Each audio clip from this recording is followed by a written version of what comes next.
Okay, well, I think let's just do this here. It's good to see everybody. Thank you very much for joining us today. I will be sharing our information today on rent payment statistics. We've worked out a little bit more of the details, and we pretty much have some final information to share for the month of May. And then I'll share the larger survey results from the San Francisco Apartment Association. We'll talk a little bit about some political news, the upcoming ballot measure Prop 10 2.0, and a few other small developments. I want to also, once again, as we do on Fridays, introduce Denise Ledbetter to give us a little bit more details and high resolution image on what's going on politically in San Francisco, if there's anything new we need to know, and talk to Josh a little bit about whether he's seeing new things in the sale market. And I'll give you an update on San Francisco rental market as well. It's not as bad as we had thought. So our stats are basically the same as they were on Wednesday. We had about 15 people that we weren't entirely sure whether they were going to pay the rent by the time I spoke to you on the 6th. And that basically only devolved into 2 unexplained non-payments, which, you know, in a regular month, that would be about what we'd expect. We had a bounced check where the tenant didn't actually make good on it, and another situation where a very generous client simply forgave a month's rent, and then the tenant may not have understood that we needed to have a little check-in before another month's non-payment was going to be just approved out of hand. And so we basically are at 35 vacancies, 34 tenants, 6.5%, asking for forbearance. 13 have paid some percentage of the rent in May. 18, about 3.5%, have requested full forbearance the entire month's rent. And 3 tenants who actually asked for forbearance but ended up paying rent in both April and May. Can't be sure yet whether this was a situation with maybe they had an auto pay set up on our system. They didn't catch it in time. I had 1 or 2 of those with commercial tenants. And then it could also be that they worked it out. They were having trouble and they found another way to get the money in. And so we will see a little bit more as time goes on. We're still chasing a couple that haven't said anything. The San Francisco Apartment Association statistics are a little better. 319 respondents representing 13,192 units. So just over 13,000 units, 426 tenants asking for forbearance. There is no specific detail here about whether it's full or partial forbearance, but that computes to 3.2% overall, which is basically in line with what I had in April. And my numbers seem to have doubled in the span of a month, and I don't know whether that's related to, it's probably in some way related to the fact that we reached out to the tenants in the middle of April to let them know we could help them, and that we wanted them to reach out to us as opposed to make them chase them for information. So, I feel good about the strategy of approaching people proactively, and we'll see how this goes. I mean, right now the numbers still aren't something that are truly alarming to me, but we will see whether we end up with a rate of growth that turns out to be alarming, even though the numbers themselves are quite manageable at this point. I spoke with J.K. Deneen from the San Francisco Chronicle, who wrote the last article. He's doing, I would imagine, an update that should be coming out this weekend, sort of incorporating our information and the San Francisco Apartment Association's information from the broader industry. We'll see what they come up with. It should be an interesting article.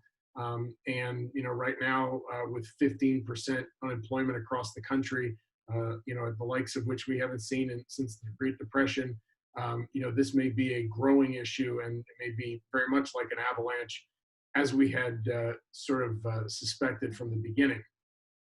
A couple of things that, does anybody want to talk about those numbers or have any questions about that before I move on?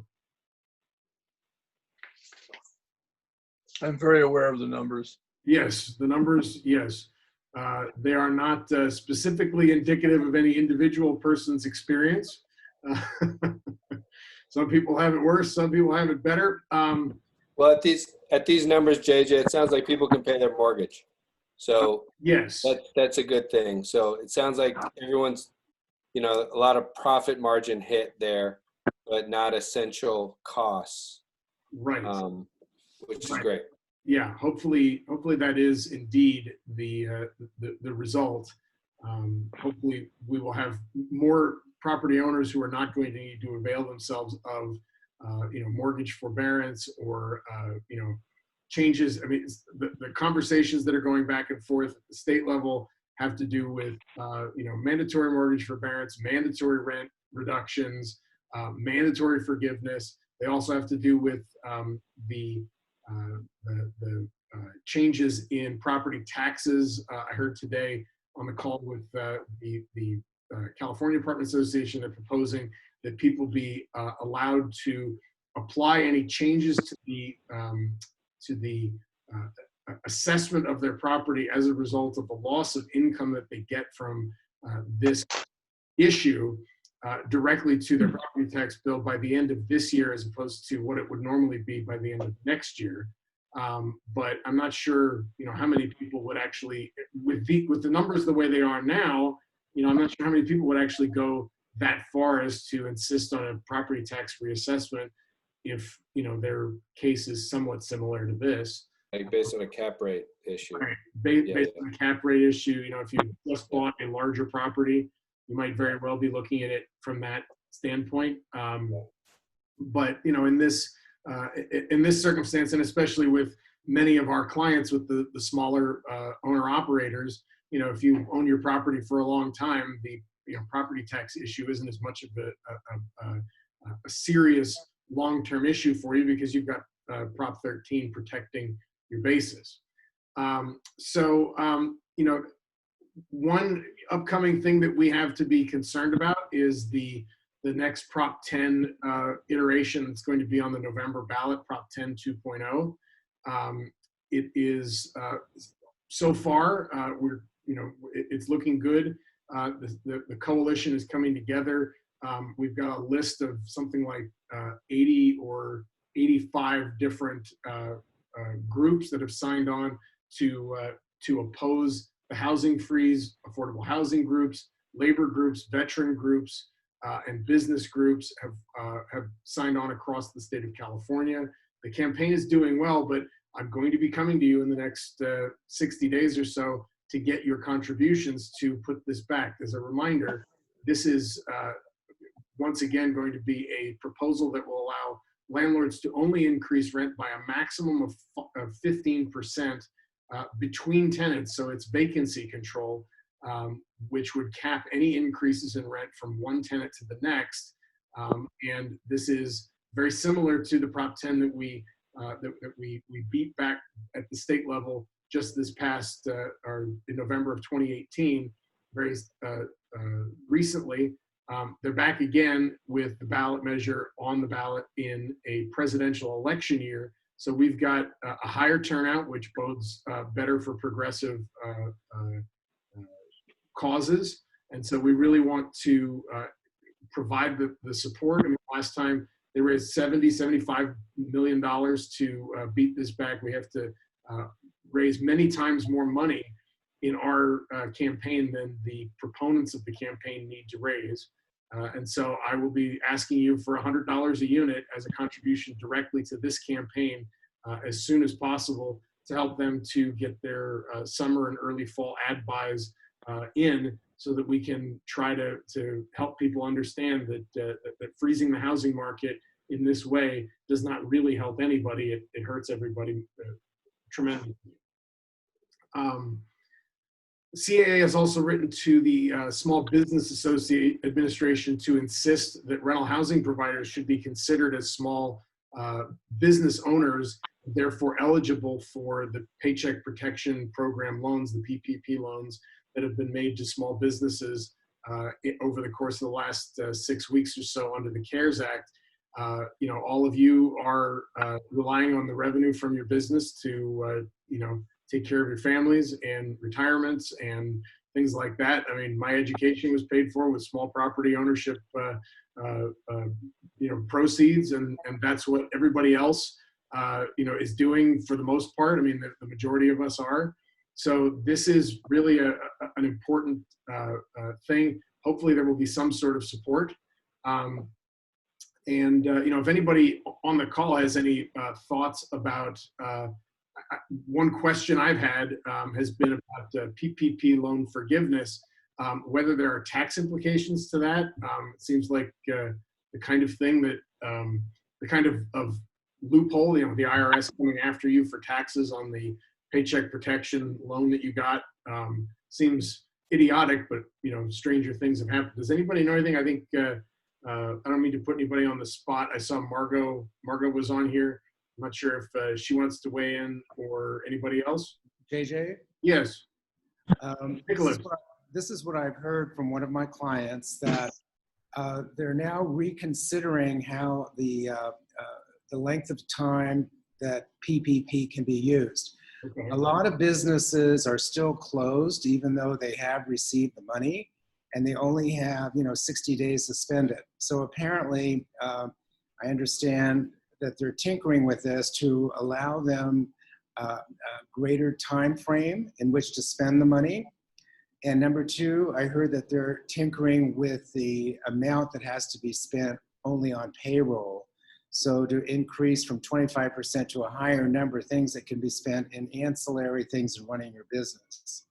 So I heard that they're just tinkering with this, and there may be some new updated regulations that will assist the small business owner. So I don't know if it's true or not, but this is what one of my clients. JJ? Yes. It's a really cheap loan, whether you use it in a way that enables you to not have to pay it back or not. It's Right. 1%. Right. And you don't have to pay the interest for a couple of years. So it's a good deal for a lot of people, Sure. even if they don't have payroll, and even if they don't have anything they have to pay back. Sure. But my question has been, and I got an email from a CPA firm telling me something about this that I couldn't understand and I didn't have a chance to really dig into. But the question is whether they're going to tax it as income, and then you're going to owe 10-20% of it as tax next year. Loan.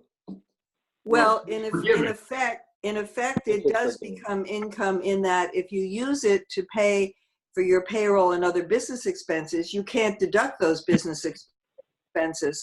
And so you're going to have a higher profit because of using this loan to have paid expenses that otherwise would have been tax deductions. I see. Okay. I have a friend. And the unemployment will be taxable to the federal, but not to California. So for people who are getting unemployment, including that extra $600 a week, that's going to add a considerable chunk to their tax bill a year from now. Yeah. Okay. Well, thank you. That's very helpful. I appreciate that. Just something I was curious about as I was sitting down to write this up. Let me ask Denise, what is going on at the city level? How's the mayor doing? How are we doing with the mayor? What's up? Unfortunately, not much has changed since the last time we spoke. We are still anticipating May to be the date that the mayor's order ends. Thereafter, there is a 60-day hold with respect to permitting tenancy for the purposes of, for example, owner move-in. So one of the things that needs to be made aware of anybody move in for the summertime months or for the date, you may only terminate tenancy for an owner move-in during the summer months if you have a family with school-aged children in the unit. And now that is by the wayside. So in other words, if you were anticipating being able to terminate a tenancy in June or July of this year, prior to the start of the school year, that's not going to be possible now. So if anybody knows of anyone who's been affected by that, the landlord bar is looking for a potential plaintiff to bring an action against the city and county for violation of rules. So respectfully, she does not have the power to negate that option under the rent ordinance. So that's number one I want to bring to the attention. But other than that, unfortunately, we're still relegated to terminating tenancies or filing lawsuits until post June 19th. So commencing June 20th, the court is open for business again. Right Okay. now, they're on a holiday for everything. Well, June 19th, June 20th. All right, that's coming up. It's not too long from now, and we'll see how that shakes out. I suppose under most circumstances, no news is good news when it comes to these sorts of things. Sweetheart. I'm hoping that we have some better news next week to be able to confirm May 31st is the date. But again, Governor Newsom is now saying that there is going to be no opening of any counties until 2 weeks with no deaths in the counties, which is just bizarre in my opinion, because I may live in San Francisco and then I go to Alameda County and die. And so we don't understand that. Where that takes place is go get it. Yes, go talk to your mother. I want one too. Yeah, okay. I'll digitally send popsicles to everybody. All right.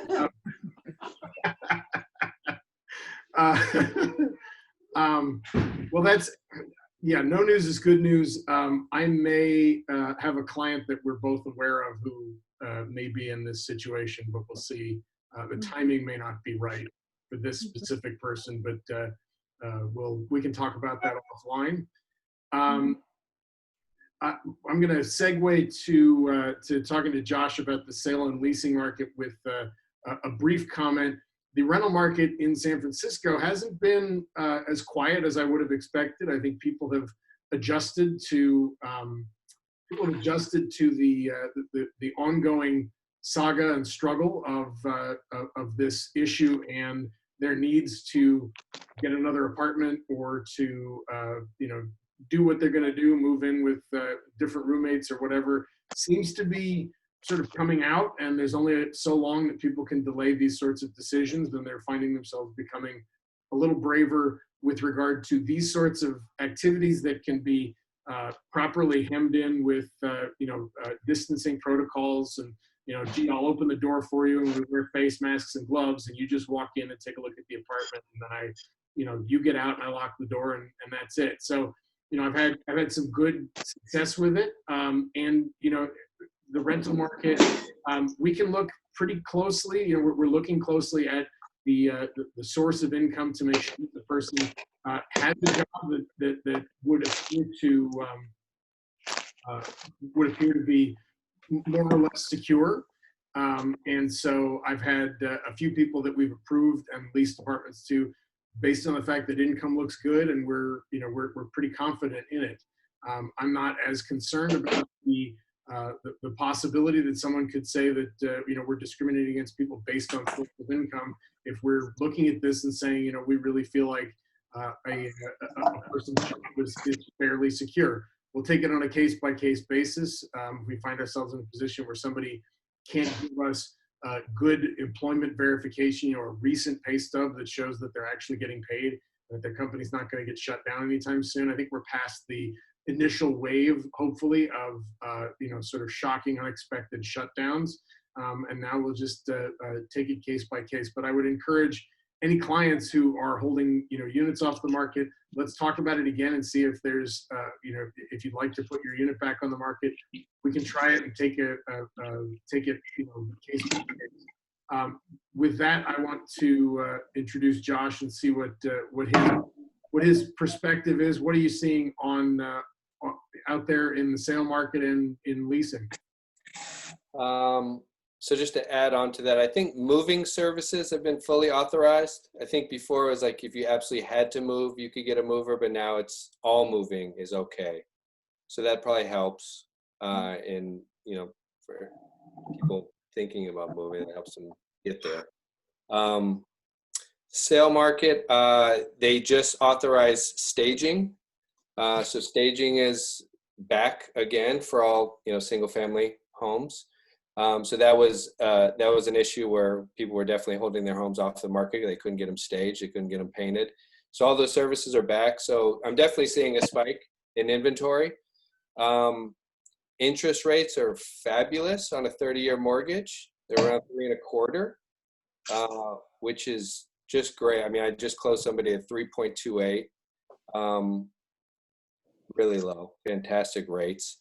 Lenders are going to be scrutinizing borrowers more. They're nervous, obviously, about job security, about assets, all those things. So it's going to be a little harder to get a loan, but they're wanting to lend.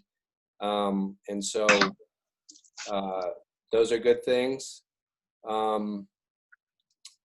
Yeah, I'm just seeing more inventory hit. I'm also seeing more apartments come out. I'm not sure why you'll be bringing out an apartment, because you still can't show units that are occupied. So, but I am seeing some inventory hit the market right now.